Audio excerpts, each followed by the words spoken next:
Bonsoir à toutes et à tous et bienvenue dans l'émission F2M Toulouse. On est ensemble pendant une heure pour parler du TFC. Et avec moi ce soir, on a une très belle équipe puisqu'on a un duo d'attaquants avec lesviolets.com qui sont Emmanuel et Samuel. Comment ça va, messieurs? Bah, ça a moyen, mais on a des choses à dire. Ouais, salut tout le Parler. monde. Ouais, je suis d'accord avec Manu. On va débriefer de tout ça gentiment. On aurait préféré faire un débrief un peu plus joyeux, je pense. On a nos milieux de terrain qui ont autant de rythme que Van Den Boomen. C'est Vincent et Nathan de la feuille de match. Comment ça, les gars? On retrouve les petits débriefs du milieu de semaine qui nous manquaient. Voilà. Bon, c'est pas une défaite, mais bon. On progresse. Une victoire à match nul, on reste invaincu. Moi, ça va super. Je suis de très bonne humeur. Je vois pas pourquoi ça irait mal, hein. J'ai cassé 4 fois la télé. J'ai plus d'ordinateur, plus de téléphone, plus de voisins. Tout va. Et on a une invitée supportrice aujourd'hui. C'est Anaïs qui nous fait le plaisir d'être avec nous. Comment ça va, Anaïs? Ça va, je suis partagée, un peu comme tout le monde le résultat, mais contente d'être avec vous quand même. Donc voilà, on a de quoi discuter, je crois.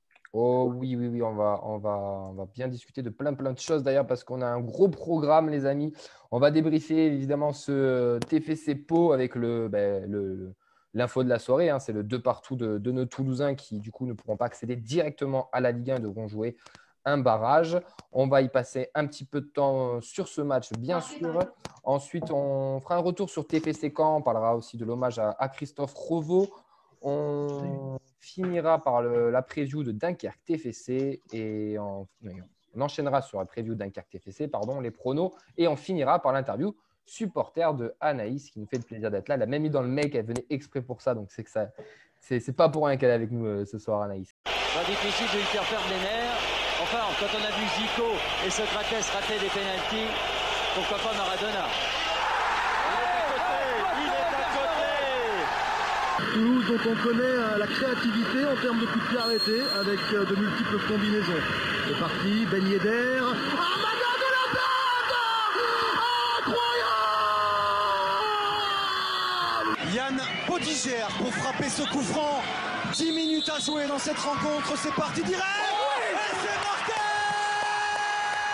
Yann Podigère! Débrief de TFC Pau 2 partout de nos Toulousains face aux Palois qui, du coup, nos Toulousains n'accéderont pas directement, n'auront pas les chances d'accéder directement à la Ligue 1. Mais les Palois, eux, par contre, se sauvent grâce à ce match nul. La compo Dupé, Gabrielsen, Amiande, De Voist, Morera, le retour de Machado ce soir qui était là. Van Den Boomen, De Jagereux, Koné, Adi, Bayo pour nos Toulousains. Je vous fais un rapide scénario du match là, de ce qui s'est passé. Déjà, on entame assez fort avec De Voist qui loupe une reprise de volée au bout de 4 minutes. Qui loupe une reprise de volée, pardon. Au bout de 10 minutes, Bayo qui prolonge sa course et va presser le gardien palois. Il récupère un ballon. Il n'a plus que la pousser au fond des filets. Ça fait 1-0. On se dit que nos Toulousains sont bien partis, mais on baisse un peu de rythme. Il n'y a pas d'occasion franche. C'est pas trop dangereux. On rentre avec 1-0 à la mi-temps, mais tout le monde, je pense, sent à la mi-temps que ça peut basculer d'un côté comme de l'autre. Ça ne loupe pas. 40 secondes de jeu. Égalisation de Pau au retour des vestiaires. Ça dicte déjà la seconde mi-temps qui va nous attendre. Les Toulousains rehaussent le rythme un peu, mettent la pression aux Palois. On récupère des ballons un peu plus haut. On arrive devant la surface. On a un coup franc de Van Den Boomen qui le dépose sur l'hélicoptère d'Abidjan, Vakoun Bayo. Et c'est le 2-1. Et là, on se dit, ça y est, on peut croire à cette accession. On va le faire. Mais au final, quelques minutes plus tard, une contre-attaque d'école des Palois qui viennent égaliser 2 partout, même si à la fin, on a mis le feu devant la surface et ça a été très chaud de la part des Toulousains. Et bien, c'est qu'un match nul 2 partout et le TFC devra jouer le barrage s'ils veulent accéder à la Ligue 1. Voilà pour le scénario du match, messieurs. Beaucoup de gens déçus ce soir et on le comprend. Mais quelle est votre impression déjà sur ce match en lui-même? Quelles sont vos premières impressions à chaud? On savait que ce match, ce serait loin d'être une formalité. On était les premiers, de toute façon, quand on discutait ensemble, à craindre cette équipe de Pau. Et effectivement, ils ont toujours tenu, ils ont toujours embêté. Nous, on fait une première mi-temps, je trouve, soporifique. On a une occasion sur une erreur. On peut même pas dire que c'est une occasion, parce que c'est Pau qui se met en difficulté tout seul. Donc, on arrive à mener jusqu'à la mi-temps. Pau fait 10 dernières très bonnes minutes où ils étaient avec Lobry devant à camper dans la défense. Donc, c'est un peu la logique des choses qui mettent ce but en rentrant des vestiaires, même s'il y a un peu trop d'attentisme et on ne doit pas prendre un but après 40 secondes de jeu en rentrant des vestiaires. Et puis, on s'est mis à jouer trop tard, quoi. Dernier quart d'heure, on a commencé un petit peu à mettre de la pression devant. Est-ce que C'est ce match, c'est rageant. est-ce que ce match, il n'est pas à l'image un peu de notre saison? Une première mi-temps où on a 20 très bonnes premières minutes, on s'écroule. En deuxième mi-temps, on est un peu à la ramasse et on se réveille à la fin en mode « Oh putain, c'est la galère ». Ouais, on n'est pas consistant. Mais c'est vrai que c'est à l'image de notre saison. Mais moi, je trouve qu'on a eu pas mal d'occasions en première mi-temps. On passait beaucoup de fois sur le côté droit. Ils étaient un peu paumés défensivement et c'est là qu'il fallait les casser en mettant le deuxième. On ne l'a pas fait. Et après, on a commencé à reculer dès la 30e minute de jeu. D'habitude, ça arrive à la 75e là, ou de la demi-heure de jeu. Je suppose que c'est l'enjeu qui a fait ça. Enfin, il faut espérer que ce soit ça. Mais après, on manque de… Au contraire, je pense qu'il ne faut pas espérer que ce soit ça parce que l'enjeu, il en reste. Hein. Oui, je ne sais pas ce qu'il faut espérer, mais en tout cas, défensivement, c'est assez catastrophique et ce n'est pas la première fois qu'on voit ça. Et les deux buts qu'on se prend, ils sont sur notre axe gauche. Et c'est parce que c'est quand tu as Gabrielsen et De Waas qui défendent dans la même zone, forcément, ça fait des catastrophes comme ça. Bon, on a suffisamment dit qu'il ne fallait pas aligner ces deux-là. Enfin, moi, en tout cas, ça fait un moment que je le dis. Et voilà, donc c'est pour ça aussi que je pense que c'est beaucoup de la responsabilité de Garand, une fois de plus, ce match-là, même s'il ne faut pas s'acharner et que les causes sont multiples. Voilà, quoi. Anaïs, sur ce match. Je suis un peu d'accord avec ce que vient de dire Emmanuel, parce que c'est vrai que je pense que défensivement sur le match, avec Machado, le pauvre, il a fait ce qu'il pouvait, je pense qu'il manquait complètement de rythme, selon moi. Je pense que c'était peut-être pas… il fallait le lancer, mais pas d'entrée, je pense. Et puis après, Gabrielsen de West. Moi, j'ai beaucoup aimé Gabrielsen. Les deux ensemble, on a vu ce que ça a donné. C'est con parce que, sur 25 minutes, 20-25 minutes, ça a bien marché dans l'ensemble. Et après, ils se sont plombés sur des trucs qui ont fait défaut. Comme je le disais là dans le chat, quelquefois trop souvent. Du coup, dans la saison, sur des matchs comme Pau, Rodez ou autre, quoi. Donc, ça fait râler. On n'est pas à la rue complet, on va rester positif, mais ça fait râler, quoi. On va continuer un peu de débriefer ce match, mais après, on va venir doucement aussi sur peut-être ce qui aura manqué à nos Toulousains cette saison. Samuel, on ne t'a pas encore entendu sur ce match. On t'a senti un peu énervé aussi, ce que je peux comprendre, mais pas à qui t'en veux ce soir, mais qu'est-ce que tu reproches ce soir aux Toulousains? Pour toi, qu'est-ce qu'ils n'ont pas fait pour aller chercher cette victoire? Comme disait Manu, il y a toujours ce problème de consistance. Après, sur 90 minutes, c'est dur d'être constant, mais là, il y a un trou d'air de 30 minutes. Tu ne peux pas te permettre entre la demi-heure et l'heure de jeu, tu étais inexistant. Tu te fais manger chez toi par Pau. Alors, les Palois, ils ont eu le mérite de jouer crânement leur chance, mais tu peux pas espérer battre une équipe qui joue en plus de ça avec un enjeu. Pau, ils sont pas en vacances, hein, comme l'était,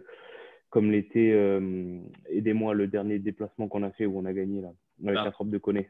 Le Havre, voilà, par exemple. Voilà.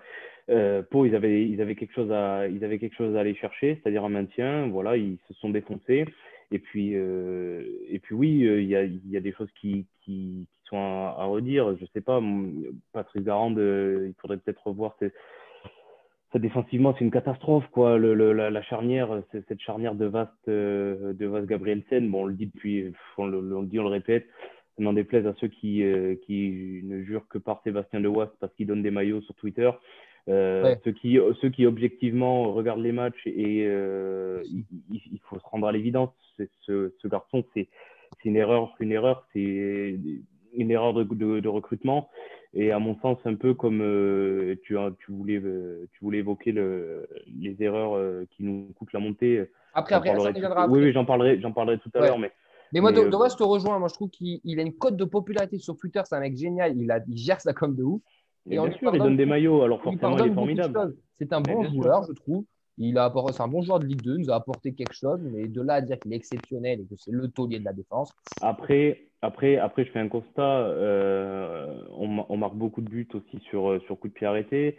On prend des buts, dans le jeu. Nous, on n'est pas foutu de mettre des buts dans le jeu. C'est Isulao qui nous le faisait remarquer. On prend des buts dans le jeu et nous, on marque quasiment exclusivement que sur coup de pied arrêté. Alors, faut se poser des questions. J'ai trouvé Amin Adli un peu en dedans dans ce match-là. Alors, j'ai trouvé la rentrée de Giannis Santis pas bonne. Il s'est emmêlé les crayons. Il n'a pas apporté ce qu'il aurait dû apporter en sortant du banc. Et pourtant, Dieu sait que j'aime beaucoup ce joueur. Mais il y a plein de joueurs qui n'ont pas été à leur niveau. Des Jagereux fait pas un bon match. Van Den Boomen, hormis son coup franc qui est bien tiré, certes. Si tu veux, moi je trouve qu'il n'a pas eu l'impact qu'il aurait dû avoir dans ce jeu et on attend que ce soit lui le distributeur du jeu et il n'a pas été ce soir. Donc voilà, il y a trop de petites choses qui ont été défaillantes pour s'en tirer avec autre chose qu'un match nul qui nous coûte l'accession directe. Et finalement, j'ai envie de te dire, et je conclurai là-dessus, je pense que Toulouse sur la saison est à sa place parce que Oui. 3 a été objectivement bien meilleur que nous et bien plus constant, avec le taux de réussite qu'il faut, les petites victoires 1-0 à l'arraché, à la dernière seconde quand ils ne méritaient pas forcément. On se rappelle en fin de saison, ça a été le cas. Et Clermont a été beaucoup plus constant et finalement, on les a sentis beaucoup plus sereins que nous tout au long de l'année. Et je pense qu'on pourra se mordre fort les doigts de petits détails qui à l'arrivée, nous coûtent très cher.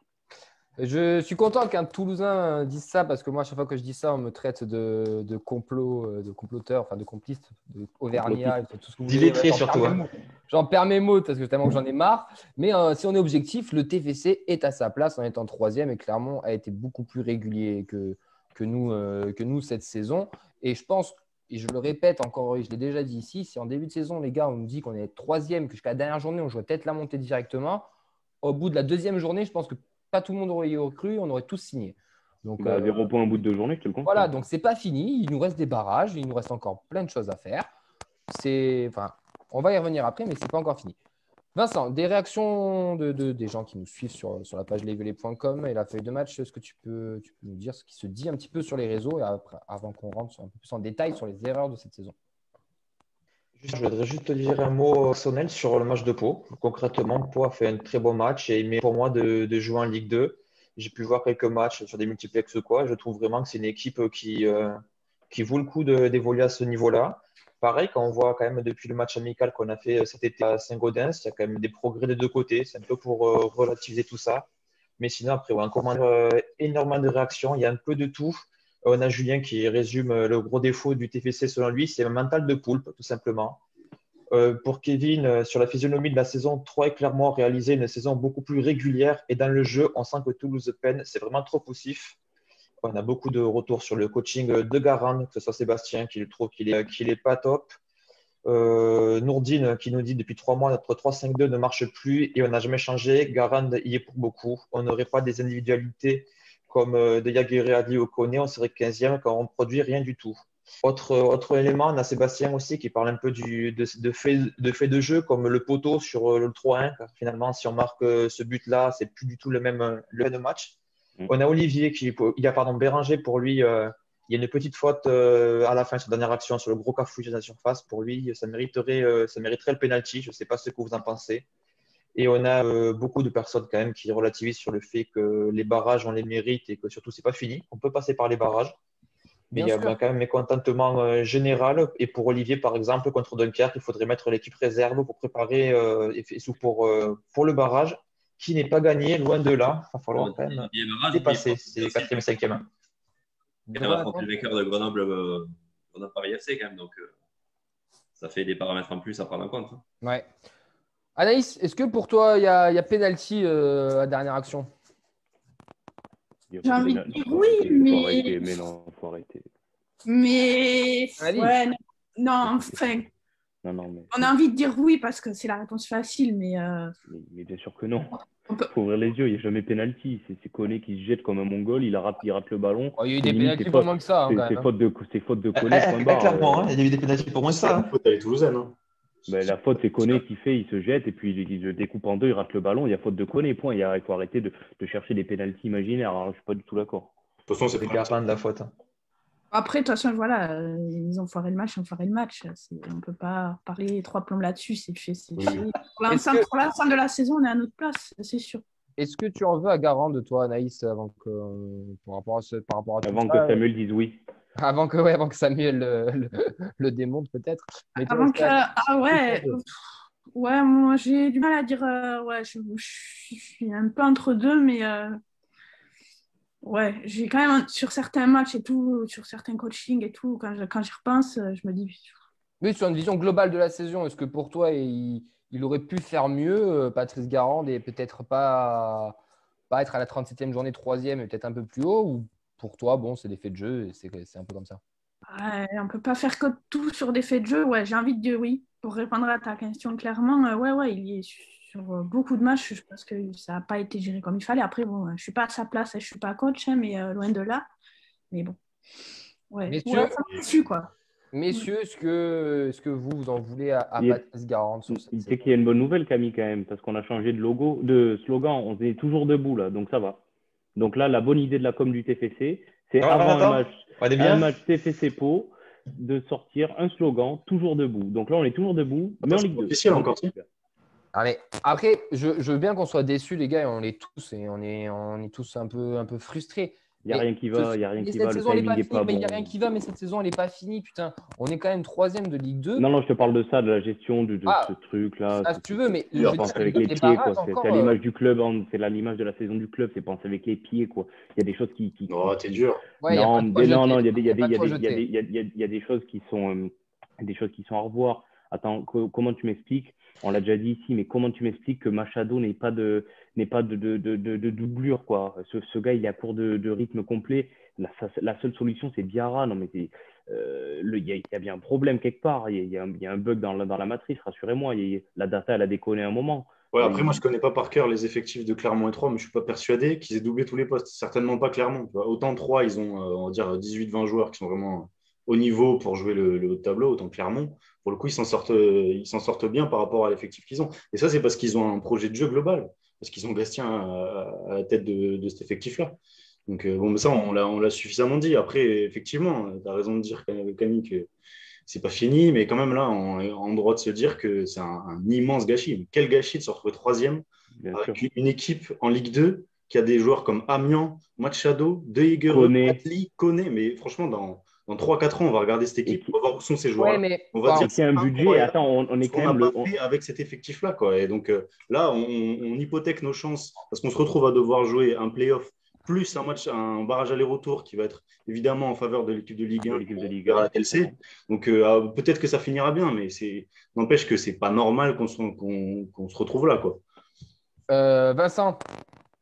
Je disais, Guillaume, en commentaire, disait un élément par rapport à ça, par rapport aux effectifs de Clermont et Troyes. C'est quand même des équipes qui se connaissent depuis un moment, qui ont joué ensemble. Il y a une vraie construction, parce que Toulouse, on a quand même beaucoup qui ne se connaissaient pas il y a quelques mois.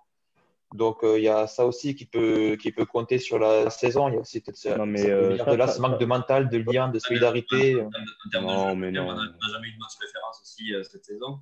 Ouais. C'est quand même grave à 37 journées de se dire qu'on n'a jamais débriefé un match. On s'est dit, bon, ça a été abouti de A à Z. On n'a jamais été mis en difficulté. Et la mi-temps d'Amiens. Oui, une mi-temps d'Amiens. Clairement, ils en ont 10. C'était à quelle époque c'est une blague, ça. C'est un peu grave de se dire qu'avec l'effectif qu'il a cette année, on l'a rappelé, tous les joueurs de qualité qu'on a, de se dire qu'on n'a jamais été capable de tenir un match entier sans avoir de doute.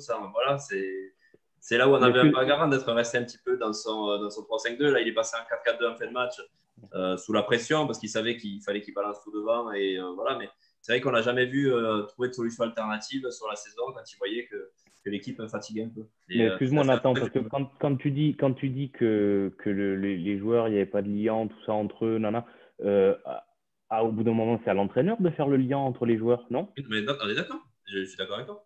Donc, ça veut dire qu'il y a aussi un problème, avec le coach. Mais on l'a dit, on l'a répété, on a sorti des infos, on nous a traités de menteurs. Mais quand on vous a dit qu'il y avait des problèmes, que ce vestiaire était fracturé parce que Patrice Garand ne fédère pas autour de lui, eh bien, ça ça fait partie des raisons qu'il faudra en fin de saison se poser et tranquillement autour d'une table et discuter en disant est-ce que Patrice Garande reste l'homme de la situation en cas de montée ou en cas de camping en Ligue 2. Voilà. Et moi, je pense que la réponse, elle est non, parce qu'il a fracturé le vestiaire et aujourd'hui, ça ne marche pas. Le vestiaire, il n'est pas fracturé. C'est question pour Samuel juste après.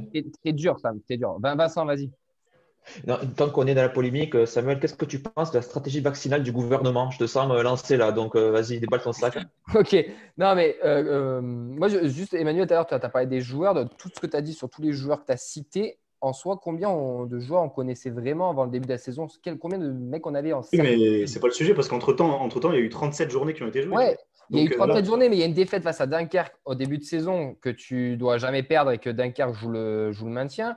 Tu as quelques matchs où tu passes au travers et machin. Enfin, on a loupé des points. On a loupé des points. On a loupé des points à droite à gauche. Moi, 3e place. On a notre place. Et quand je vous entends, j'ai l'impression qu'on est 5e ou 6e, qu'on ne va pas jouer les barrages. Oh les gars, on est 3e. On est bien, malheureusement. On est 3e.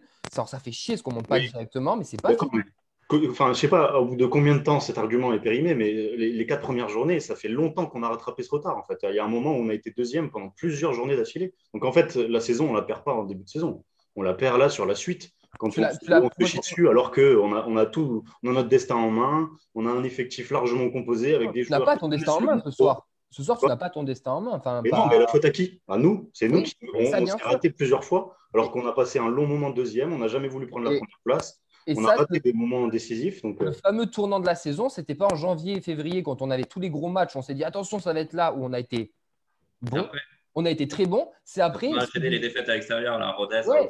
7 matchs à l'extérieur sans gagner. C'est ce que disait Anaïs. On n'a pas su prendre les matchs à notre portée. C'est là où on a perdu des points. Les gros matchs, on a toujours été au rendez-vous. Donc, forcément, on a des regrets, tu vois. Vu ce que tu dis, Camille, c'est normal qu'on ait des regrets. Avec les défaites qu'on a eues. Après, bon, là, c'est la réaction à chaud, parce que bien sûr que derrière, on en parlera sûrement après, mais il y a des matchs qui nous attendent et on sera favori contre Grenoble ou Paris ou Auxerre, largement. Oui, et même face aux barragistes de Ligue 1, les gars, hormis Nantes, parce que je trouve qu'ils reviennent un peu mieux, le reste, c'est pas non plus très supérieur à nous. Oui, mais ça, c'est à mettre aussi dans un contexte où les joueurs peut-être se transcendent, l'équipe de Ligue 1. Bien sûr. Voilà, donc il faut remettre aussi tout dans le contexte, mais en analysant la saison, en essayant pour ma part, de redescendre un peu, là, tu te dis que voilà, tu es à ta place, point, et puis tu es 3e, tu n'avais qu'à mieux faire, tu n'avais qu'à assurer un recrutement de meilleure qualité. Et puis maintenant, tu as juste à te taire parce que quand tu as le budget du TFC en Ligue 2, je ne sais pas si un jour en Ligue 2, une équipe a déjà eu un tel budget avec une telle puissance financière parce que le TFC est quand même géré par des gens qui sont capables de mettre 20 millions d'euros pour boucher le déficit de la DNCG. Je ne sais pas s'il y a beaucoup d'autres clubs en Ligue 2 qui sont capables de faire ça. 20 millions d'euros, c'est le budget. Des fois, c'est 2, 3, 4 fois le budget des clubs, ça, de nos adversaires. Donc, on ne se rend pas compte de la force financière qu'on a.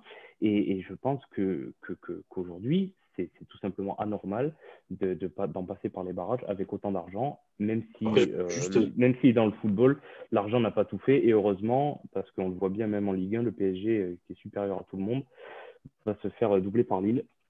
Et voilà, mais moi, ça me les fout un peu à l'envers. Je le reconnais. Emmanuel.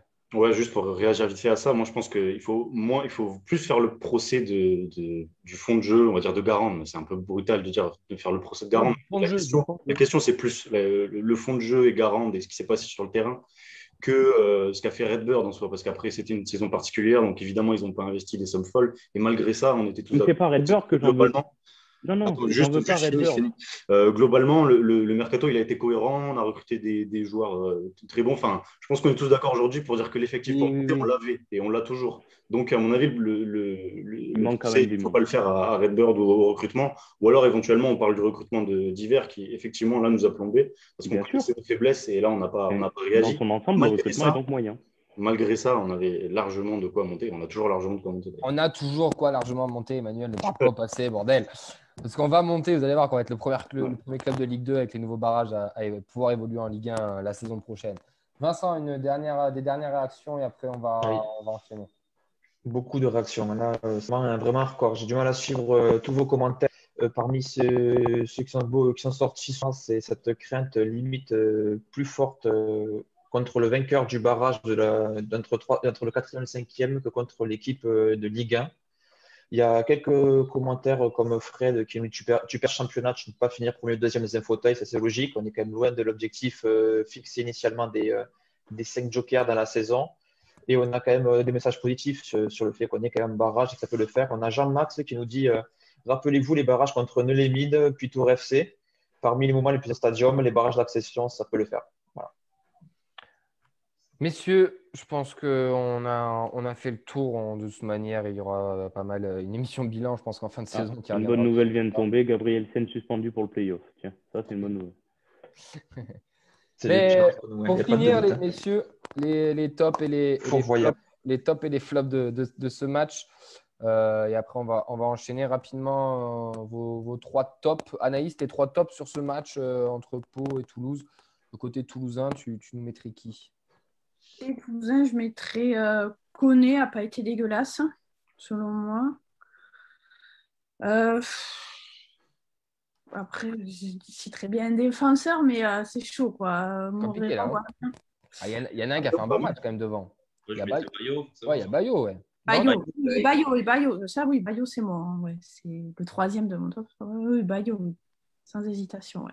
Messieurs. La mentalité aussi, toujours là. Puis même défensivement, sur les coups de pied arrêtés défensifs, toujours là pour faire les efforts. Donc, il mérite sa place. Après, de Jaguerre aussi, que j'ai trouvé combatif. On va essayer de trouver ce qu'on peut. Mais voilà, son retour fait du bien. On sent qu'il a court physiquement, mais son retour fait quand même du bien dans le jeu. Dans l'entrejeu, on sent sa présence. Il y avait ça passait un peu plus par lui. Il est allé beaucoup sur le côté un peu à mi-temps aussi. Mais voilà. Après, c'est des petits flops, quoi. Des petits tops. Hein. Amiens était pas mal, moi, je trouve. Amiens, ouais. Dans une défense complètement dépassée, Amiens, il a fait le taf. Et il a apporté dans le pied. Vincent, les tops? Pour les tops, c'est clairement Bayo qui ressort le plus. On a quand même chez Anthony, on a aussi Koné de Jaguerre, Amiens aussi qui est cité à plusieurs reprises, mais c'est vraiment Bayo le grand gagnant. Vos flops, messieurs? Défense. La défense, en manière générale? La défense axe gauche, Amin Adli, moi je mets dans les flops parce que je l'ai pas trouvé percutant. La rentrée jeunissantiste est un flop aussi, selon moi. Jeunissantiste, effectivement, il s'est raté et ça fait plusieurs fois. Mais là, il s'est retrouvé excentré sur le côté droit. D'habitude, il joue plutôt côté gauche, il me semble, quand il est sur un côté. En plus, il était vraiment complètement… il était limite sur le poteau de corner. Donc, D'ailleurs, pourquoi c'est pas Ngoumou qui a joué à cette place-là? On a pu se poser peut-être un peu la… Mais je ne sais pas, Ngoumou, il me semble qu'il était en 9 avec… il était en pointe, Ngoumou était en 9. J'aurais peut-être fait l'inverse. Ouais, moi aussi, j'aurais fait l'inverse. Mais bon. Sinon, j'ai un top, moi, c'est le frère gallois de Pavlenikov qui est revenu. Les touches en fin de match, c'était quelque chose. C'était incroyable. Ouais. Ça aussi, tu fais ça à une journée de la fin, quoi. C'est pas quoi qu'il devait faire l'entraînement. Donc ton avant-centre se retrouve être meilleur avec ses mains qu'avec ses pieds. C'est le taf du… Ah là là, ne lancez pas Samuel sur Ilé, s'il vous plaît, messieurs. Messieurs, dames, j'ai envie de dire.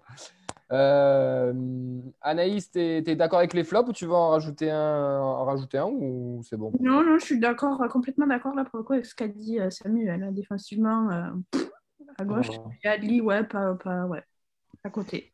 Allez, ça va, c'est bon pour ce match. Messieurs, dames, du coup. De quoi? Son pire match à Adli, je pense, de la saison. C'est la première fois un petit peu… ça peut arriver, il y a des circonstances. Oui. Bon. Bien sûr. D'ailleurs, Adli, qu'on peut féliciter, qui a été cité dans les meilleurs joueurs de Ligue 2, Dupé aussi dans les gardiens, Garand dans les meilleurs coachs. Bon, ça, c'est notre histoire. Mais bon, Neymar a bien été bien dans le meilleur joueur de Ligue 1 alors qu'il n'a pas joué un match de la saison. Donc c'était des cons. C'était des gros cons. 10 mannequins toulousains sur la pelouse, quoi. J'ai eu au téléphone, il m'a dit fonce au TFC, c'est vraiment c'est une famille. Il y a des joueurs comme Chantom, comme Jonathan Zibina, ils peuvent t'encadrer. Et puis surtout avec encore plus d'ambition. Tu mens, il ment. Alors, on le répète tous les ans. Et il y a des saisons où pérenniser, ça passe d'abord par bien défendre. On va faire un petit retour sur TFC Caen parce qu'on a quand même gagné un match samedi. Mais tout d'abord, avant de parler de ce match, on va rendre hommage à notre gardien emblématique, bien sûr, Christophe Revaux. Pour les plus jeunes qui ne l'ont pas connu, et c'est possible, il a gardé les cages violettes de 2000 à 2006. Il est aussi passé par Rennes, Paris, ainsi que son club formateur Le Havre. Il a quand même disputé 530 matchs professionnels, donc ce n'est pas rien. C'est une figure emblématique de notre championnat. Mais avant tout, un super gars. Et comme le disait Paul Cometto, ancien capot des Indians à la Dépêche, Christophe, il était très proche des supporters, qu'on gagne ou qu'on perde. Il venait toujours nous saluer. Je me souviens de notre premier match de national à Boulogne-sur-Mer. Il était tellement surpris que les supporters traversaient la France pour encourager l'équipe, qui nous a donné de l'argent pour payer l'essence du retour et des sandwichs aussi. Donc voilà, Christophe Revaux, à défaut d'être un super bon gardien, c'était aussi un mec génial. Et il a disparu malheureusement à 49 ans. La semaine dernière, il y a eu un cortège du coup pour lui rendre hommage samedi par la part des Indians. Le club aussi qu'on peut saluer, qui a de suite pris l'initiative de renommer le virage ouest le virage Christophe Revaux. Messieurs et mesdames, Anaïs, toi, par exemple, Christophe Revaux, ça t'évoquait quoi? Qu'est-ce que ça t'évoque, Christophe Revaux, pour toi en tant que sportif du TFC? J'en aurais parlé, tu vois, tout à l'heure dans l'interview supporter, parce que Christophe, le contexte faut que voilà, il soit plus là, mais c'est aussi mon premier souvenir TFC, c'est Christophe Revaux. Je pense que c'était la saison, l'année où ils sont remontés d'ailleurs en Ligue 1, là, genre 2003-4, je crois. Et il m'a marqué, quoi. Donc, du coup, j'étais un peu comme vous, quoi, un peu sur le cul. Et voilà, c'était toujours du positif. Il avait toujours la banane et puis des matchs, que ça soit au TFC ou après ailleurs. Hein. Un super gardien, quoi. Un super gardien et un super gars, quoi. Messieurs, qu'est-ce que ça vous évoque? Christophe, Vincent, toi qui joues gardien aussi, qui joue gardien dans la vraie vie, est-ce que c'était un exemple peut-être pour toi? Oui, oui, tout simplement. Je veux dire, quand t'es gamin, c'est un peu ce qu'on disait quand même. Voilà, c'est l'époque où j'ai découvert le foot, le TFC, mes premiers souvenirs, mes premières références, c'était lui. Et que tu vois, quand on a reçu Forêt, par exemple, pareil, quand t'es gamin, tu marques un but, tu te dis, ah ben, regarde, je suis Forêt, ben, t'es gardien, t'arrêtes un ballon, regarde, je suis Revaux. C'est le symbole, c'était pour moi, c'est un des symboles du TFC, quoi. J'ai grandi avec, c'est vraiment une légende qui part. C'est le genre de choses, tu te dis, tu seras adulte, tu auras 50 ans, malheureusement, un jour, un tel ou un tel a disparu, c'est la vie. Mais là, si jeune, si inattendu, à chaque fois qu'on revoit des images ou quoi, ça fait mal, quoi, vraiment. Samuel? Oui, globalement d'accord. Écoutez, j'ai été très peiné d'apprendre sa disparition jeudi. Très peiné parce que c'était évidemment quelqu'un qui a été marquant pour le supporter que je suis et qui a été, qui est, je pense, un des derniers à représenter l'esprit du club. Je pense qu'avec avec Panchi Siriec, c'est un des derniers qui est resté fidèle très très longtemps au TFC et qui a marqué plusieurs générations d'affilée. Et c'est pas commun à Toulouse. Et donc voilà, très très triste. Maintenant, j'attends aussi que l'enquête soit menée parce que je suis un peu curieux de savoir ce qui a pu lui arriver. Et voilà, dans tous les cas, je trouve, j'ai un peu tailladé le TFC tout à l'heure et je continue à dire que cette idée de slogan, tout ça, c'était pas le moment, tout ça. En revanche, la réaction du club de renommer le virage ouest en son nom et les hommages qui lui ont été rendus ont été, je trouve, très adaptés et à la hauteur du personnage qu'il était. Il n'en méritait pas moins et je trouve que le club, là, pour le coup, quand ils font des trucs mal, il faut le dire, et quand ils font quand ils prennent des bonnes initiatives, il faut savoir le souligner aussi, et celle-là en était assurément une. Emmanuel? Ouais, moi je me souviens quand j'avais 6-7 ans qu'il m'avait signé un autographe et qui m'avait tellement impressionné que j'ai pu parler de l'après après. Il avait une prestance incroyable. avec sa grosse voix et ses yeux hyper clairs. Là. Enfin, ça m'avait vraiment marqué. C'est un souvenir d'enfance. Et après, bon, bah, s'il nous a autant marqué, c'est aussi parce que son geste incroyable, c'est d'être resté en 2001, alors que à cette époque-là, il n'a même pas 30 ans. En fait, il a 29 ans. Pour un gardien, c'est vraiment le milieu d'une carrière. Il était encore en pleine forme. Et il reste avec nous en national, alors qu'il était arrivé que depuis un an. Il aurait très bien pu partir. Et d'après ce que raconte Sadran, c'est lui qui déclenche ensuite le fait que Prunier, Bancarel et Lièvre restent aussi. Donc, c'est vraiment un des fondateurs du TFC moderne et du fait qu'ensuite, on est resté en Ligue 1 pendant 17 ans. Enfin, on lui doit énormément. C'est vraiment un symbole absolu, quoi. Pourtant, ce n'est pas un Pichoun, c'est même pas un Toulousain, mais vraiment, Revaux, pour moi, il incarne vraiment quelque chose pour ce club. Donc, ouais, c'est hyper malheureux de cette mort prématurée. Ouais, c'est assez triste. Ouais. Pour construire un club, il faut des bases solides. Et là, on avait un sacré pilier. Nathan, pour finir sur ce petit tour de table de Christophe Revaux. Je suis globalement d'accord avec tout ce qui a été dit. Il est incarné, voilà. Pour moi, personnellement, ça a été mes premiers souvenirs au TF. C'est le TF de la remontée, on va dire. Moi, les premiers souvenirs que j'en ai, c'est en 2004, 2005. Voilà, il incarnait, voilà, ce leadership. Il incarnait cette génération Pichoun où il encadrait un petit peu tous ces jeunes joueurs.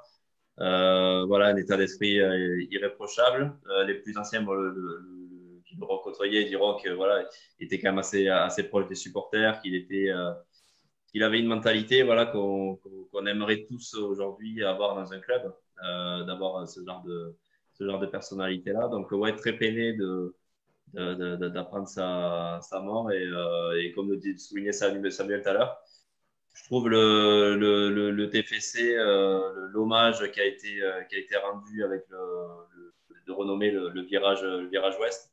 Je trouve ça une très belle initiative. Voilà, d'un joueur qui va rester gravé dans les mémoires des supporters des générations, voilà, de toute notre génération, on va dire, des jeunes supporters qui ont commencé à suivre le TF. L'initiative des supporters est à souligner aussi parce que par ces temps de Covid, ça a été difficile. C'est pas évident de rassembler autant de monde, d'assurer la sécurité de tous, et ça a été vraiment bien fait. Il y a eu de très belles images et il faut le souligner aussi, les Indians et tous les autres groupes de supporters qui se sont mobilisés pour lui rendre hommage. On fait ça avec beaucoup de classe et c'était super et il le méritait. Ouais, tout à fait, les gars. Et ben, en tout cas, on lui souhaite bon voyage, hein, entre guillemets, et surtout un bon courage à toute sa famille parce que c'est des moments qui sont jamais évidents. On va maintenant se recentrer sur le sportif, les gars, sur le football. Et pendant 5-6 minutes, là, on va revenir sur le match face à Caen. On avait une autre composition qui était un peu similaire à celle d'aujourd'hui, sauf que Spearing était là et Diarra était là par rapport à celle de ce soir, sinon c'était la même. Première mi-temps où Caen va nous mettre à contribution Dupé pendant à peu près 30 minutes. Hein, et pour un match hommage, je trouve que Max Dupé, il a bien commencé son match face à Caen, hein, pour rendre hommage à Christophe. Il a été vachement sollicité, il a répondu présent. Puis à bout de 30 minutes, de Jagereux qui revenait du Covid allait mettre son petit but sur un super débordement d'Amin Adli. Ensuite, retour des vestiaires, c'est le tournant du match. Hein, Max Dupé qui sort le péno de Yohan Cour. Yago ensuite qui exclut. Bayo qui double la mise et Ngoumou qui viendra clôturer ce match d'une magnifique tête, enfin sur un magnifique centre de Moreira, d'une belle tête. C'était un joli hommage du coup, hein, de gagner 3-0. Mais là, je vais rendre un autre hommage, c'est Amédi. Bon, lui, il est encore avec nous. Mais l'essentiel, c'est les 3 points, messieurs, sur ce match, non ? C'est typiquement le genre de match qu'on a vu aller depuis 4-5 mois à domicile, où on fait des gros scores. Mais derrière le contenu, voilà, on fait une mi-temps assez difficile avec Caen qui se procure pas mal d'occasions. Par chance, on arrive à rentrer au vestiaire avec le score. Non, mais on mène à 0. Ouais, on mène à 0 à la mi-temps. On mène à 0 à la mi-temps. Donc, ce match, on l'a débriefé des centaines de fois déjà. Enfin, c'était. Voilà, on gagne assez largement parce que l'adversaire n'a pas su faire le break rapidement, nous poser des doutes. Et derrière, nous, on a enclenché la machine. Et derrière, voilà, avec le contre, avec Ngoumou à la fin, on parvient à s'imposer parce que ce n'était pas flamboyant dans le jeu. Voilà, on pensait que ça pouvait être une victoire qui pouvait enclencher une autre avec celle d'aujourd'hui. Malheureusement, ça n'a pas été le cas. Mais voilà, bon. Pas grand-chose à dire de plus sur ce match. C'est un peu le même match que celui de ce soir, en fait. À part que ça tourne différemment parce que on arrive à la mi-temps en menant et puis ensuite on arrive à enchaîner. Enfin, ça tourne bien parce qu'on ne se prend pas ce péno, parce qu'on n'encaisse pas. Mais finalement, le scénario est à peu près le même, c'est-à-dire une grande fébrilité derrière, Caen qui se procure beaucoup d'occasions. Et voilà, la différence, c'est que là, ça a plutôt bien tourné pour nous. Et donc, voilà, on a vu quand même les prémices de ce qui pouvait se passer ce soir. Et donc, on parlait tout à l'heure de l'inconstance et de l'inconsistance de cette équipe. Mais en fait, on en a eu la preuve à chaque journée cette saison. Et match en match. Sauf que, voilà, après, parfois, ça a bien tourné parce qu'on était plus ou moins en forme et que les individualités ont plus ou moins fait la différence. Mais on l'a ressenti à chaque fois. Donc, on n'est surpris ni ce soir, ni sur le match de Caen d'avoir autant souffert contre des équipes du bas de tableau. Puis ce qui est frustrant, c'est de se dire que Caen aurait pu quand même embêter clairement ce week-end. Les 30 premières minutes de Caen sont quand même globalement correctes. Donc, surtout que clairement, là, ils vont aller à Caen en claquette. Donc, Ah bah là, oui, là, c'est sûr que… D'ailleurs, moi, je lance un débat sur l'idée de… Parce que je t'ai pas répondu, Manu, sur la conv, mais Manu disait, pour pas trahir de secret, la réserve à Dunkerque. Moi, je lance un débat dans le débat, je me prends pour l'animateur, mais la réserve à Dunkerque, vous en pensez quoi? On va jouer à Dunkerque en Tongue ou est-ce que… Regarde, je te propose qu'on finisse le match face à Caen, on fait la preview Dunkerque et on partira directement sur ça. Est-ce que quelqu'un veut remettre un mot sur ce match face à Caen? Déjà, Anaïs, on t'a pas entendu par rapport à ça. Non, mais sur ce que vient de dire, il y a un mot là qu'a dit Manuel, c'est l'inconstance, je crois. Et sur je ne peux pas dire sur des petits matchs comme ça, plusieurs fois pendant la saison où on aurait eu des opportunités grosses comme ça, quoi, où Clermont ou Troyes c'était un peu pointé, on n'a pas su, comme trop souvent, en profiter. Donc après, ouais. on est troisième quand même, hein, donc. Oui. C'est des matchs qu'on a déjà vus. C'est des matchs qu'on a gagné 3-0, voire 4-0, des fois voire que 1-0, mais c'était toujours plus ou moins le même scénario. Ouais, c'est ça. Pour gagner des matchs, faut être solide. On va peut-être pas mettre la barre. Qui sache mieux défendre, qui ait envie donc de défendre, qui aime défendre. Pour moi, le meilleur, enfin à tous les niveaux, au niveau titre, au niveau façon de jouer. D'aller mettre des tampons. Sébastien Chaval, oui, premier tampon. Vous êtes costaud dans les duels si vous êtes capable d'aller de l'avant. C'est bon, c'est 3 étoiles, c'est un énorme restaurant. Et après on va, je crois, à Rennes, je crois. Qu'est-ce que vous faites là-bas? Les meilleures attaques, c'est parce que donc elles ont les meilleures défenses. Quel pied! Ah, quel pied! Oh putain! Du coup, on passe à la preview face à Dunkerque et on remet sur la table la question de Samuel. Doit-on envoyer la réserve à Dunkerque? La question, je précise, c'est la question de Manu. De Manu, pardon.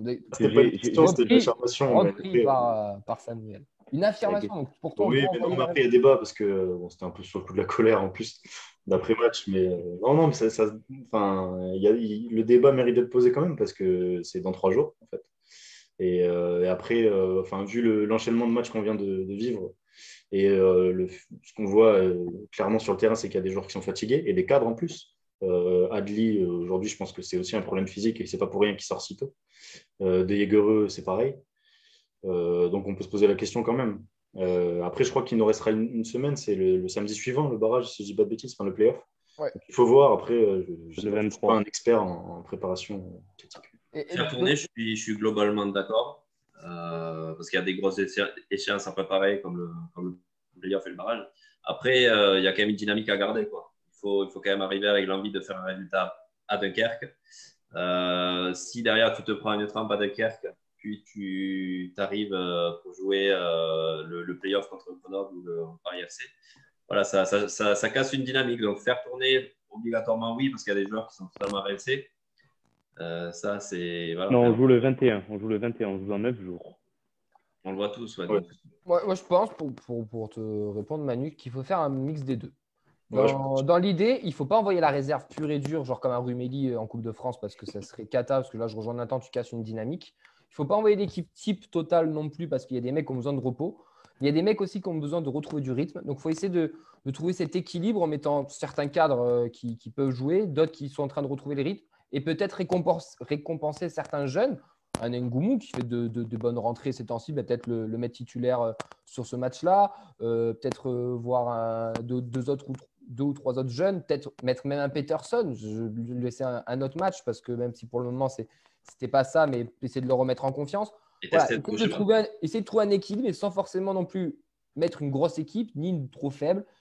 Faire une sorte de mix un peu des deux en lançant quelques joueurs, mais en laissant quelques cadres pour garder une certaine dynamique. En tout cas, voilà, je pense qu'il faut faire du cas par cas quoi, et qu'il ne faut pas trop s'embarrasser d'une préparation d'un match qui n'a aucun intérêt comptablement. Donc, évidemment, c'est vrai qu'il faut préserver. Bon, la dynamique n'existe pas vraiment puisqu'on n'a pas gagné aujourd'hui, mais il faut pas. Ça ferait chier de ne pas le gagner, en tout cas de perdre. Mais après, je pense qu'il faut vraiment surtout préparer les joueurs à ce qu'ils soient physiquement au top dans le jeu. C'est le moment de tester des schémas alternatifs aussi. C'est un match pour du beurre. Non, c'est trop tard. C'est trop tard, Nathan. Non, c'est trop tard. Oui, non, mais, les schémas, ça se prépare dans les matchs amicaux à Saint-Gaudens cet été. Là. Il n'a pas que le schéma d'entraînement, je suppose. Donc, tester un match, d'autres alternatives. Moi, je pense qu'une des priorités, une des priorités de ce match de Dunkerque, c'est de prendre en compte que pour le play-off, Gabrielsen ne soit pas là. Donc, pour moi, il est absolument indispensable que Gabrielsen ne joue pas à Dunkerque. Pour laisser Rouault dans le bain, pour redonner confiance à Rouault, qui, je pense, doit l'avoir un peu ici, vu les performances qu'il a lâchées dernièrement, d'être mis sur le banc, surtout quand il voit, je pense, les prestations de son capitaine ou de son coéquipier belge. Question de statut, mec. Voilà. Je suis d'accord avec toi, mais question de statut. Ouais, d'accord, ok. Bon, ben, à ce moment-là, toi qui aimes le rugby à Clermont-Ferrand, est-ce que Bézi est meilleur que Para? Non. Oui, Bézi est meilleur que Para, mais Para joue parce qu'il a un statut, c'est pareil. Bon, bref, et pour en revenir au football, je pense que Gabrielsen doit être sur la touche à Dunkerque pour laisser Rouault jouer et lui redonner du rythme et un peu de confiance. Et après tu fais mix and twist. Hein. Je te rejoins. Moi, je pense que ça serait pas plus mal pour préparer, mais remettre notre capitaine sur le côté, c'est déjà un débat qu'on a eu. Et peut-être qu'on s'était trompé déjà en début de saison en le mettant capitaine. Mais oui, même s'il est moins bon cette saison, celui qui a joué le plus de matchs, c'est Gabrielsen et pas Rouault. Et même si Rouault est passé quand même à travers certains matchs. Mais bon, c'est bon. Là, il faut limiter la casse un maximum parce que il faut bien préparer le barrage en tout cas. Parce que Dunkerque, il faut rappeler que Dunkerque, ils ne sont pas sauvés. Hein. Ils ont un objectif. Ils vont jouer leur peau. Dunkerque, ils vont jouer leur peau. S'ils doivent mettre des coups, ils vont nous en mettre. Je sais pas si c'est bien sage de prendre des risques en alignant des titulaires qui peuvent être un peu sur la corde, qui tirent un peu sur la corde comme Adli qui physiquement est pas dedans, des Jagereux qui n'est pas encore remis de son Covid, prendre le risque de voir Manu Koné qui grimpe, qui dont la forme est de plus en plus étincelante, se blesser sur un match qui compte pour du beurre, c'est un risque que je ne prendrais pas non plus.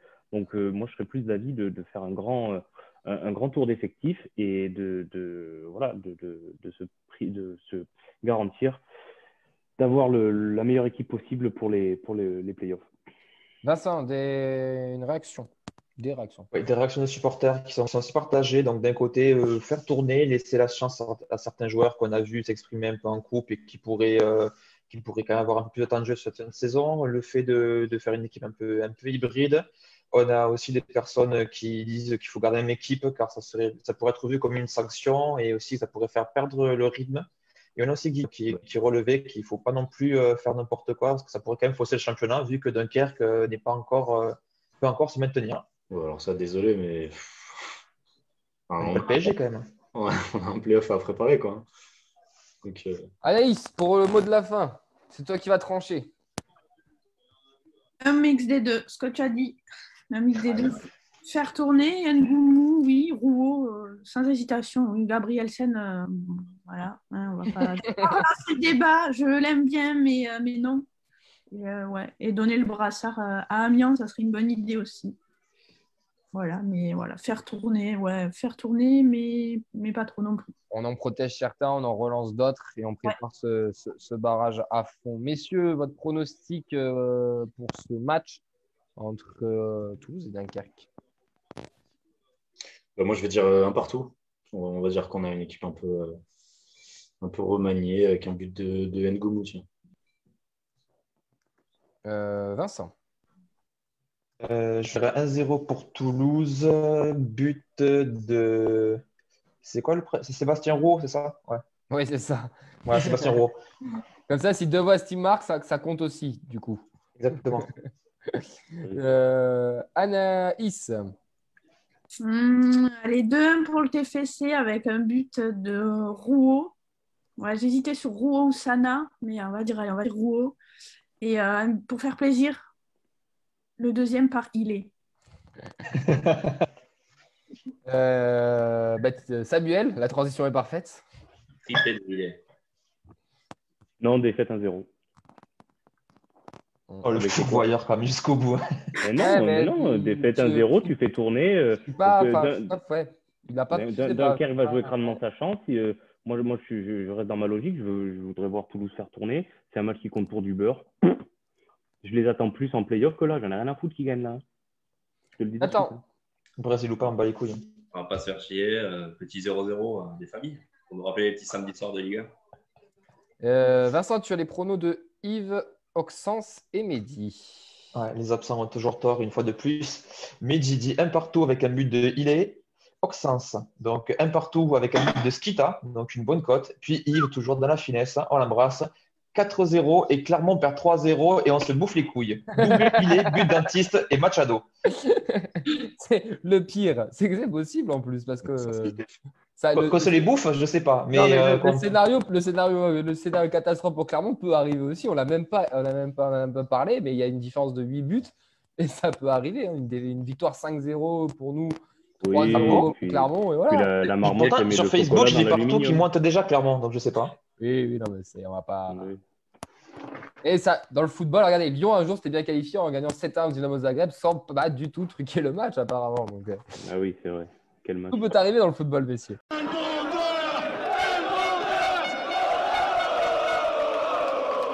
Elmander dans la surface. 2-0, le doublé du Suédois. Là-bas, Lucien Aubé, problème au mollet ou à la le bon ballon pour Elmander, la frappe d'Elmander. Anaïs, c'est ton petit moment, c'est l'interview supporter, j'aimerais même dire supportrice pour ce soir. Quelques questions pour mieux te connaître et savoir ton amour autour du TFC. Déjà, quel âge tu as? 25 ans. Depuis combien de temps tu supportes le TEF? Depuis les premiers souvenirs télé, pas stadium, mais télé, c'était 2003-2004. L'année de la remontée, je crois, si je ne dis pas de bêtises. Je vais enchaîner, mais il y a Patrice Garande qui vient de dire en conférence de presse qu'il était très déçu que ces joueurs étaient cuits, que ce sont des êtres humains qui ont joué avec leurs moyens. On connaît la date où il faudrait être prêt désormais, le 21 mai. Ouais. Peut-être que ça annonce et si on veut lire entre les lignes, c'est toujours pas sa faute. Donc. C'est une autre histoire, ça on y reviendra plus tard, mais peut-être que ça va faire tourner. Anaïs, on reprend. Trop fort, on reprend, Anaïs. Comment tu es devenu supporter du TEF? Un peu par hasard, avec mes parents un petit peu, parce que j'ai toujours adoré le foot, être une histoire de famille. Et puis après, en discutant, et puis c'est un ami de mes parents que je connais depuis toujours qui un jour m'a dit t'aimes bien le foot, et hop, et c'est parti comme ça. Quel était ton premier match au stadium? Alors, vous allez peut-être rire, mais vous me faites déterrer les antiquités, parce que je ne sais pas si vous la voyez, mais elle est là. Mon Dieu. TFC Marseille. Ah oui. Les vieux logos. Il faut faire gaffe avec ce genre de match pour premier match, parce qu'après, c'est un coup. 2004-2005, et je crois qu'ils avaient perdu, je crois, je ne sais plus, 3-0, 3-1, enfin, je ne sais plus. Mais voilà. Un coup à chanter aux armes dans les tribunes, ça. Ouais, j'ai commencé direct par Marseille. Bon, c'était peut-être pas la meilleure idée, mais. Ça se fait qu'ils ont commencé par le 6-1. Hein. Ouais. Non, mais ça, j'y étais aussi, celui-là, non. C'était un test pour voir si tu étais vraiment supportrice et tu vois, ça a marché au final. Et ça a pas mal marché, ouais. T'es plus supportrice que de West, pardon.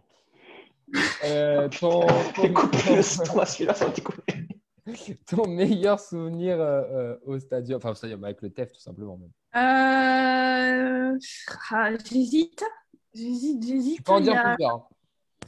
Il y en a un qui revient quand même souvent, c'est le 3-1 contre Bordeaux, l'année où ils se qualifient sur le tour préliminaire. Bon, j'avais pas pu y aller pour le coup, donc j'ai vu les boules, mais devant la télé, je pense que j'étais pas bien vieille, Mais ouais, ça m'a vraiment marqué. Et plus récemment, il y avait eu sur le TFC 3 au Stadium, sur un but de Choco Trejo, l'année où on se maintient à Angers, juste parce que voilà, j'avais retrouvé un stadium plein. Bon, la saison était à chier, hein, mais il y avait un stadium plein, une ambiance que j'avais perdue depuis des années. Et rien que ça, je m'étais dit, voilà, ça a un petit plaisir, quoi. Bon, après, la suite, on n'en parle plus, mais voilà.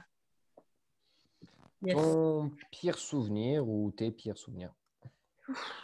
Mon pire souvenir, pareil, j'hésite entre deux. Alors, j'ai le billet sous les yeux de la demi-finale de Coupe de France contre Guingamp, qui est là. Et ça, je ne sais pas pourquoi je ne l'ai pas brûlé d'ailleurs. Non, il faut le garder. Non, je le garde. Celui-là, je l'ai gardé. Mais bon, et quand même celui, je pense, qui remporte la palme, c'est le TFC Lille, quoi. Le TFC Lille où on perd 3-1, 3-2 là, en 2018. Tu étais au stadium à ce moment-là? J'étais au stadium et je m'étais dit il y avait toutes les conditions, une bonne ambiance correcte, un temps magnifique. J'avais des collègues avec moi et ils m'ont pas loupé après, donc voilà. Mais ça m'a suivi et ça me suit encore. Hein. Ouais. Ton joueur emblématique qui t'a fait rêver? J'avais pas prévu que ça tombe comme ça, mais Revaux. Revaux sans hésitation parce que c'est le premier qui m'a marqué. Je suis obligée, j'aurais pu dire Wissam, mais Revaux, ouais, sans hésiter parce qu'on en parle encore et c'est le premier qui revient. Et si tu devais être un joueur du TFC, tu serais qui? De l'effectif actuel ou Non, toute époque confondue. Non, t'infliges pas ça, s'il te plaît. Non. Elmander. Pourquoi? Parce qu'il m'a fait il m'a fait rêver. Je sais pas, je sais pas, il est resté quelques saisons quand même, mais il m'a fait lever de mon siège plusieurs fois des TFC Bordeaux, Paris. Quand il était revenu pour les 80 ans du club, j'y étais et j'étais comme une ouf, comme on dit. J'avais eu l'occasion je crois que je dois avoir une photo d'ailleurs avec lui et ça s'explique pas trop, mais ouais, j'ai toujours adoré, ouais. Merci pour cette petite interview, Anaïs, pour ces petites réponses. On va clôturer l'émission sur ces belles paroles, tout simplement. Messieurs, mesdames, merci d'avoir participé. Merci à toi, Anaïs, d'être venue. Tu es quand même la première fille à venir dans cette émission. Une invitée. Donc, tu es la première invitée et exactement. Donc, nous, on est très contents. J'espère que ça va peut-être libérer et sache que je jalouse du plus haut point ta veste jaune qui est devenue introuvable. C'est vrai? Oui, elle est introuvable depuis fort longtemps et sache que je te l'envie avec... je suis entrepreneur. Si un jour tu t'en débarrasses. Moi, j'ai hésité à la sortir. J'avais ça ou ça que j'ai gagné en début de saison. Je me suis dit, je vais pas direct. C'est la première fois qu'il me voit. Ah oui, d'accord. Ah ouais, d'accord. Tu joues pas dans la même cour que nous, tu m'étonnes. Ouais, ça fait jaloux. Le TFC Auxerre, celui-là. Il le portait pour TFC Auxerre. Qui tu l'as gagné sur quoi? Sur BIN? Non, sur le club qui avait fait ça. J'avais complètement zappé. Moi, c'était une tombola qui avait fait le club parmi les abonnés. Ah oui, d'accord. Elle a répondu à une question. Elle est partie en vacances. Elle est revenue, elle avait un maillot. Et puis, j'ai regardé Facebook. Et puis, avec le Covid dessus, attends. J'ai fait Anaïs Rigal, c'est moi. Bon, mais voilà, ouais. Ah, c'est cool, tant mieux. Voilà, mais la veste jaune, ouais, tu vois, ouais, je sais. En tout cas, on espère qu'il y en aura d'autres, des filles qui vont se venir dans cette émission parce que tu peux le dire, mais est-ce que tu as été bien reçue? Ah, mais oui, très bien. Mais moi, si je peux, je reviens, pas de problème. Une question. Si tu devais remplacer un chroniqueur, ça serait qui? Et pourquoi Samuel? C'est ciblé sans être ciblé ta question en fait. Non, mais surtout que dans le chat, Vincent tout à l'heure s'est fait défoncer et elle veut bien le remplacer. Donc il est malhonnête le petit là. Voilà. Moi jamais. Merci en tout cas Anaïs d'être venue. Merci Samuel et Emmanuel d'avoir représenté lesviolets.com. On garde le smile les gars parce qu'on est 3e. On va y aller au barrage. On va quand même y aller en Ligue 1. Merci Nathan, merci Vincent pour la feuille de match. On embrasse bien sûr les copains qui nous regardent et qui ne sont pas là. Mehdi, Yves, JB, Mike et Anthony aussi, si j'en oublie. Auxence, merci. Voilà. Ton fils, putain. Ouais, désolé. Cohésion de groupe, t'inquiète. Et puis tout le monde qui nous regarde, merci à toutes et à tous toujours de nous suivre et d'être aussi nombreux et nombreuses. Ça fait très plaisir.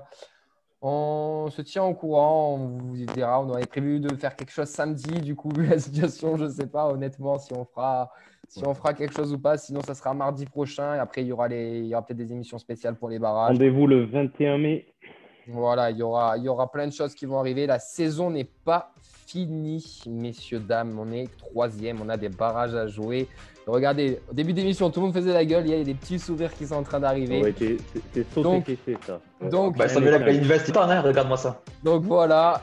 Donc on reste 3e et on embrasse tous les Clermontois. Bravo à vous les gars. Un peu montage, vous inquiétez pas. Pour votre super saison, bien sûr. Et nous les pourvoyeurs, tiens. Vu tout ce que je mange depuis des semaines, j'étais obligé. Ah bah du Mont d'Or, du Saint-Nectaire. Passez une très belle soirée. On vous dit à la semaine prochaine et si vous voulez des Saint-Nectaire, n'hésitez pas à me contacter. Ciao, ciao, bonne soirée. Ciao.